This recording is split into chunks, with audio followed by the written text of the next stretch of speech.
Have you ever woken up in the middle of the night to use the bathroom and caught yourself thinking, is this just part of getting older? Or is something inside my body quietly breaking down? I ask this because I've heard that exact question from hundreds of patients sitting across from me in my clinic. People who thought they were fine until their bodies started whispering at night.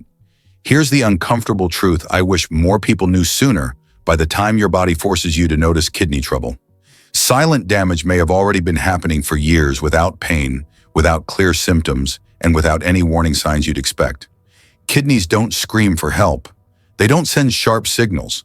They fail quietly, steadily, and very often at night when you're half asleep and not paying attention. I've seen this pattern again and again throughout my career here in the US. Patients tell me they feel mostly okay. They're still working, still living their lives until one routine blood test, one swollen ankle, or one stretch of sleepless nights reveals a problem far more serious than they ever imagined. And what scares me most is how common this story is. But here's why I want you to keep listening, because there is hope. What many people don't realize is that kidneys, while fragile, can respond surprisingly fast when you support them the right way. Small targeted changes, especially at the right time of day, can ease kidney stress, reduce nighttime strain, and help your body begin repairing itself sooner than you might expect. In the next few minutes, I'm going to walk you through a simple science-backed approach I've shared with my own patients, something you can start applying as early as tonight. And if you've been waking up at night wondering whether this is just aging, I want you to stay with me, because what you're about to hear may change how you see your kidneys forever. The first thing I want you to understand is this: your kidneys are not working the same way at night as they do during the day. And most people have no idea this is happening. I've been practicing medicine for over 20 years. And if there's one pattern I see again and again, it's this: patients come to me confused, frustrated, asking why their symptoms always seem worse at night. More bathroom trips, more swelling, more fatigue the next morning, and they assume it's just age. But what I tell them often surprises them. At night, your kidneys slow down their filtration on purpose.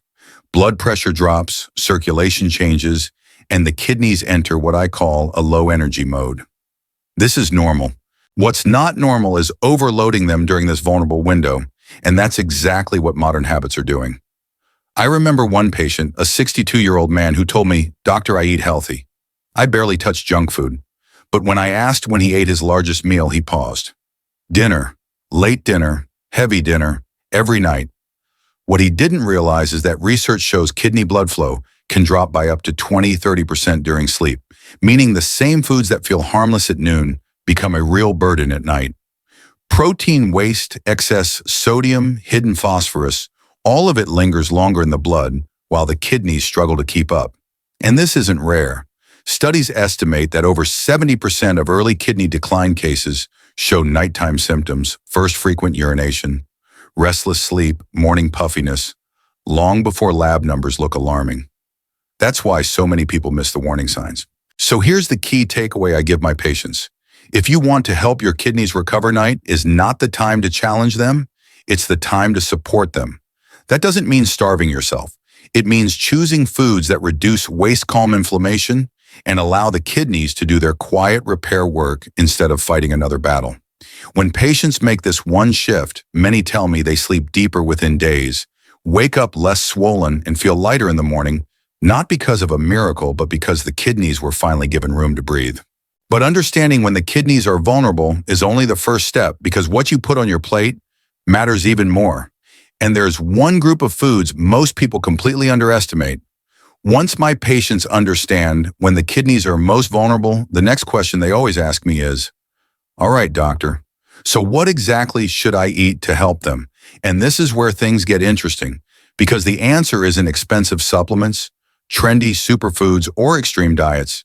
In fact, some of the most kidney-friendly foods are simple, overlooked, and already familiar. I've had patients look genuinely shocked when I tell them this. One woman in her late 60s said, "You're telling me this helps my kidneys more than the protein shakes my neighbor drinks." And I told her, yes, because your kidneys don't heal through hype, they heal through low-waste, high-support nutrition. Here's the science behind it. Certain leafy greens and common vegetables contain natural potassium to sodium balance, gentle fiber and plant compounds that reduce inflammation without flooding the kidneys with nitrogen waste. Research shows that diets higher in plant-based fiber are associated with a lower creatinine load and slower kidney function decline, especially in older adults. That's why foods like sweet potato leaves, water spinach, and cabbage, often dismissed as cheap greens, actually help the kidneys feel lighter, not busier. I remember a patient who swapped just one heavy dinner side for a small bowl of lightly cooked greens eaten earlier in the evening. No drastic changes, no strict rules. 2 weeks later, he told me his nighttime urination dropped from 3 times to once. His labs didn't magically normalize overnight, but his body clearly felt the difference. And that's how kidney recovery usually starts, with signals, not miracles. The key is not quantity, but timing and simplicity. A modest portion, cooked gently, no heavy sauces, no late-night overload. When patients do this consistently, the kidneys stop fighting excess waste and start focusing on balance again, quietly, steadily, the way they were designed to. But choosing the right foods is still only part of the equation, because even healthy foods can backfire if you eat them the wrong way, and that mistake is far more dangerous than most people realize. By this point, most people think they're doing everything right. They've adjusted when they eat. They've chosen better foods. And yet I still see kidney numbers stall or even worsen. That's when I have to tell them something uncomfortable. It's not just what you eat, it's how you eat it. I learned this the hard way with one of my own patients, and honestly, it changed how I advise everyone now. She was disciplined, careful, almost textbook perfect on paper. But every evening she rushed her meals, ate while stressed, and drank large amounts of water late at night because she thought it was flushing her kidneys. Her intentions were good. The outcome wasn't. Here's what the science tells us. Rapid eating increases post-meal blood flow shifts and metabolic waste spikes, forcing the kidneys to work harder during digestion. At the same time, excessive fluid intake close to bedtime increases nighttime kidney workload and disrupts the natural hormonal signals that concentrate urine during sleep. Studies show that late-night fluid overload can increase nocturnal kidney filtration stress by over 25%, especially in older adults and those with early kidney decline. So I began teaching a different approach, one that sounds almost too simple. Slow the meal down, chew more, stop drinking large volumes of fluid at least 90 minutes before sleep. Let digestion finish before the kidneys enter their nighttime repair mode. When patients apply this consistently, something remarkable happens: fewer nighttime bathroom trips, deeper sleep, and more stable morning energy. Not because they added something new, but because they finally stopped interfering with the body's natural rhythm. This is the part most people never hear. Kidney recovery isn't about forcing the body to work harder. It's about removing friction, creating space, allowing quiet systems to do what they were designed to do when no one is watching. But even if you fix timing, food choice, and eating behavior, there is still one overlooked habit that can undo all of this, and it's the reason some people progress to dialysis despite doing everything right. By now you might be thinking, all right, doctor, Johnny, I've changed my meals, my timing, even the way I eat. So what could possibly still be holding my kidneys back? And this is where I need you to listen very carefully, because this final factor is the one I see quietly sabotage even the most disciplined patients. It's what you do every single day outside the dinner table. I once treated a man who did almost everything right.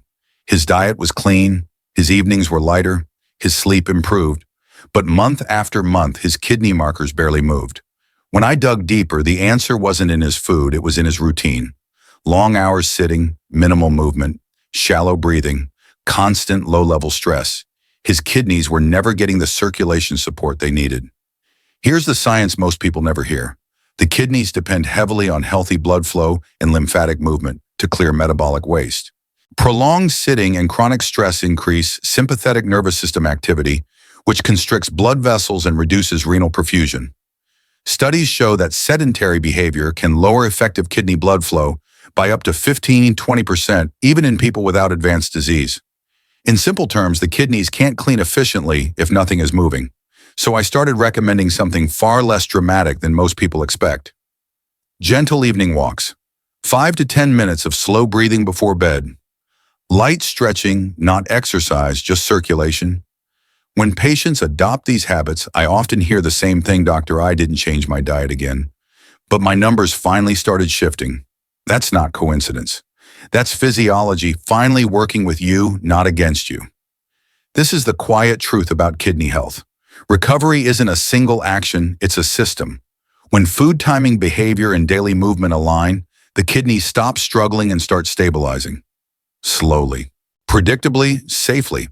But knowing all of this still isn't the most important part, because there's one final decision that determines whether your kidneys stabilize or continue declining, and most people don't realize they're making it every day. This is the moment I have to be completely honest with you, because this final factor is the one that decides everything. In my practice, I've seen patients with similar diets, similar ages, even similar lab numbers. Yet one stabilizes for years while the other progresses toward dialysis. And the difference often comes down to one daily decision most people underestimate. It's whether you listen to early warning signals or ignore them. I can't tell you how many times someone has said to me, "Dr. Johnny, I didn't think it was serious. I thought frequent urination was normal. I thought swelling would go away." And by the time fear finally pushed them into my office, the kidneys had already lost a critical amount of function. Here's the hard science behind that. Studies show that kidney damage becomes significantly harder to reverse once function drops below 60%. And the tragedy is that symptoms often appear before lab numbers look dramatic. The body whispers first, it only screams later. That's why I teach my patients to pay attention to small changes, sleep disruption, appetite shifts, subtle fatigue changes in urine color or frequency. These are not random inconveniences. They are early messages, and responding early can slow progression dramatically.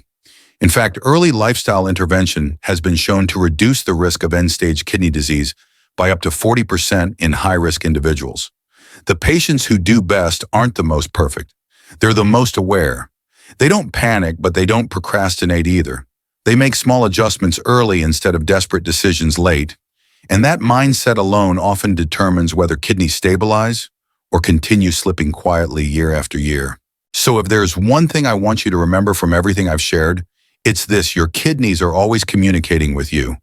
The question is whether you're listening in time. But even awareness isn't the final step, because what you choose to do next starting tonight can change the direction of your kidney health far more than you realize. Now we come to the part most people don't expect me to say, because it's not dramatic, it's not trendy, and it doesn't promise instant miracles.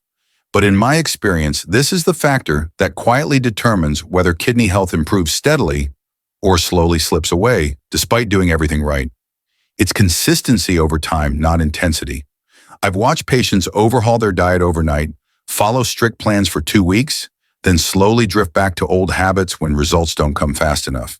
And I've watched others make 1 or 2 small changes, stick with them calmly, and see their kidney function stabilize over months, sometimes years. The difference is never motivation, it's sustainability. One patient stands out clearly in my mind. He asked me, "Dr. Johnny, how long do I need to do this before my kidneys are fixed?" And I told him the truth. Kidneys don't respond to pressure, they respond to rhythm. They heal slowly, quietly, and only when they feel safe. You don't rush a filter that works 24 hours a day. You protect it. Science supports this more than people realize. Long-term studies show that gradual lifestyle interventions maintained for 6-12 months have significantly better outcomes than aggressive short-term changes. In fact, inconsistent dietary and behavioral swings can increase metabolic stress and inflammation, which places more strain on already vulnerable kidneys. Stability matters more than perfection. That's why I don't ask my patients to fix everything. I ask them to choose 3 habits they can keep even on bad days. A lighter evening meal, earlier fluid cutoff, gentle daily movement. When these habits become automatic, kidney markers often stop declining, not because of one powerful action, but because the kidneys finally experience predictability. And there's something else people rarely talk about. Fear itself damages consistency. When patients are terrified of kidney failure, they overcorrect, restrict, too much, obsess over every number. And that stress activates hormonal pathways that reduce kidney blood flow. Calm compliance always beats anxious control. This is why I often say kidney care is less about fighting disease and more about creating an environment where damage stops progressing. When patients stop chasing fast results and start building routines, their bodies respond differently. Sleep improves, appetite normalizes, energy returns, and labs begin to reflect what the patient already feels. The kidneys don't need you to be perfect. They need you to be predictable. And this brings me to the most important mindset shift. I teach kidney recovery is not a finish line. It's a direction. Every evening, every meal, every small choice either nudges you toward stability or nudges you toward decline. Most people think only big decisions matter. In reality, it's the quiet, repeated ones that decide everything. So if you're watching this and thinking, I've already waited too long, let me be clear. As long as your kidneys are still functioning, they are still responding. What matters now is not what you did years ago, but what you repeat starting tonight. But even consistency alone isn't the final safeguard, because there's one last misunderstanding about kidney health that causes people to give up too early. And once you understand it, everything we've discussed finally makes sense. If you've made it this far, I want you to know something very important that alone tells me you care about your health, and that already puts you ahead of most people. Kidney problems don't start overnight, and they don't get better overnight either. But what does change everything is the moment you decide to pay attention and take action calmly, consistently, and with the right information. I've worked with patients who felt hopeless at first, convinced it was too late. Yet with small, steady changes, many of them were able to slow, damage, reduce symptoms, sleep better at night, and regain confidence in their bodies. Your kidneys are not your enemy. They're working for you every second, and when you support them properly, they respond. So here's my advice to you. Don't try to do everything at once. Pick one habit you learned today and apply it tonight. Protect your evenings. Respect your sleep. Support your kidneys instead of stressing them. And most importantly, don't ignore the quiet signals your body sends, because those whispers are opportunities, not sentences. If this video helped you understand your kidneys even a little more, do yourself a favor and save this video. There may come a day when you need to hear this message again, or when someone you love needs it even more than you do. And if you want clear, honest, science-based guidance about kidney health, I invite you to subscribe to this channel. I share new videos regularly to help you protect your kidneys, understand lab results, reduce nighttime symptoms, and make smarter daily choices without fear or confusion. I don't believe in scare tactics. I believe in education, consistency, and hope backed by science. And my goal here is simple: to help you live longer, feel stronger, and stay out of dialysis for as long as possible. Remember this, kidney health is not about being perfect. It's about direction. Every small choice you make today can ease the load your kidneys carry tomorrow. And as long as they're still working, there is always something you can do to support them. Thank you for spending this time with me. Take care of your kidneys. They've been taking care of you your entire life.